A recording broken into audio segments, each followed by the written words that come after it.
Hey, there's Magnificent again, and I'd like you to consider this the only Avengers Endgame review, so just ignore that first one. Just think it got zapped out of existence.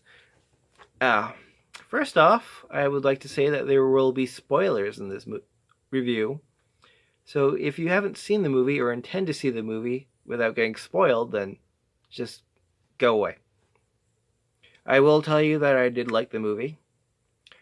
I have seen a lot of the other Marvel movies, and I have at least some emotional connection to the characters. So, I mean, if you don't have either of those qualifications, you're not going to enjoy this movie nearly as much as me or most other fans. I mean, you can still see it, but you'll pretty much be walking in at the end of something.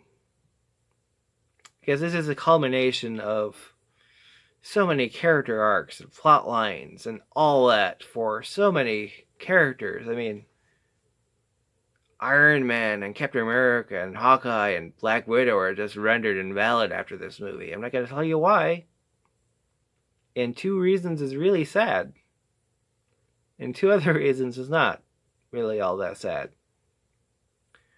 But all in all, this movie is not about the emotional aspect of any of these characters. It's more about watching these comic book characters in motion. Like, I'm gonna spoil this for you. The Avengers reverse what Thanos did, and they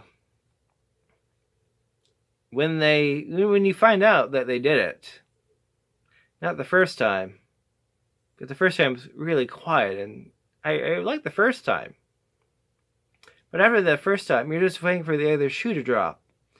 And when it happens, and you see all the previously dusted heroes just arrive to help fight Thanos and his cronies.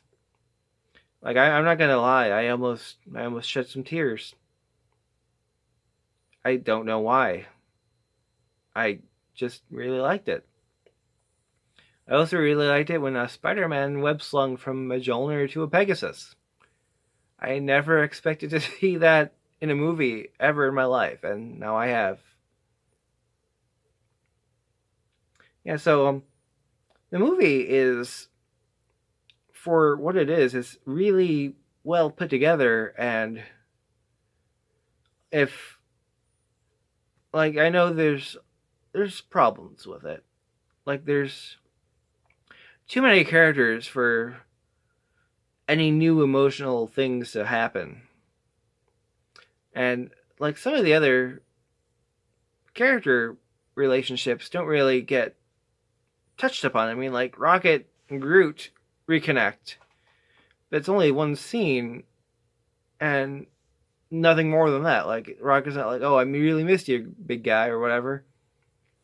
And yeah, Captain America doesn't really have a end point with Bucky. But, I mean, other than that, it is everything it promised to be. It is a culmination of 20 plus other films. It is the end point, the end game of what Marvel and their directors and everything have been doing over these past, 11 years? Like, it's a feat. And, like, I don't know where exactly they're going to go from here. Like, what other big storylines can they really do? They did Civil War, which wasn't really all that big. It's just messy. But now they've done this. Like, they'll have to introduce, like, at least twice as many heroes and, like, find some other storyline they can adapt, or maybe just make a new one. And I was kind of hoping that, like, during the scene where all the heroes are hanging out of the portals, we'd see, like, Jessica Jones and Luke Cage. Like, maybe the Fantastic Four showing up, but no. Like, I don't know why I hoped for any of that, because I knew it wasn't going to happen. Like, that's another thing. There's like one big surprise in the movie. At the beginning, Thanos gets his head chopped off. The Thanos they fight later on is from the past.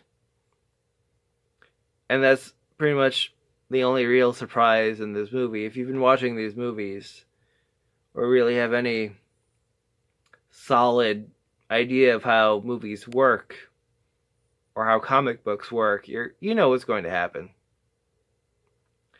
That doesn't make the moments any less impactful. Captain America finally picks up Thor's Mjolnir hammer. And, like, each time I've seen the movie, everyone in the theater is like, yeah! Which, that's warranted. And I guess that's all there is to say about it. I liked it. It was a lot better than it could have been. I thought it was actually pretty well done. If you don't like the Marvel movies, then don't expect anything more from this. It's just another Marvel movie on a much larger scale. And honestly, if there's any part you really want to see, just wait until it's on DVD and look it up on YouTube. Like, I could watch that one SpiderMan sequence where he is trying to get the Infinity Gauntlet away from Thanos, and he web slings from a Mjolnir to a Pegasus. I could watch that probably 100 more times. I might actually buy the DVD or Blu-ray or whatever to just watch that over and over again. I really like that part.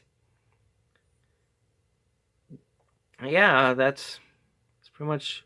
Oh, I do have one question that might be a stupid question, but okay, so Iron Man dies.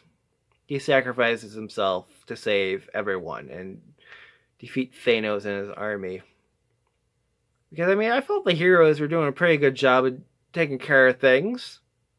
I felt they could have probably finished things off, but Tony Stark decided, I'm gonna use the Infinity Gauntlet and snap my fingers and make them all dust away. Which, like, I admit that was pretty satisfying. It's like, take that, Thanos. Let's see how you like how it feels. Like, I was kind of hoping that one of Thanos' guys would come up and be like, Thanos, I don't feel so good. But that wasn't going to happen. There are a lot of funny parts in the movie. It's pretty much 80% callbacks to other Marvel movies. So if you haven't seen the other Marvel movies, like, that's another reason why you should probably watch at least a few of them to get what's going on. But it does, I guess, do a decent job of telling you why that's happening without knowing that. Like, there's a scene where Captain America fights Captain America because of time travel, and younger Captain America is like, I could do this all day, and older Captain America is like, yeah, I know. Which made me chuckle. I totally lost my train of thought. Okay, so it was good. It was well put together. There wasn't a lot of emotional stuff because of all the action. No surprises, really. And, oh yeah, the kid. There's this, like, at the end, all the major heroes are at Tony Stark's memorial. And I think he's behind Scarlet Witch and Bucky, but there's just this one gangly kid, and I don't know who this kid is. Like, I can place everyone else. Like, everyone else I can see. I know who they are, but then there's this one kid, this one gangly kid. I don't know who he is. But yeah, that's it. That's my Avengers Endgame review. I liked it. If you don't like the Marvel movies, you won't like this. Go see it. All right. This is Mikenificent signing off.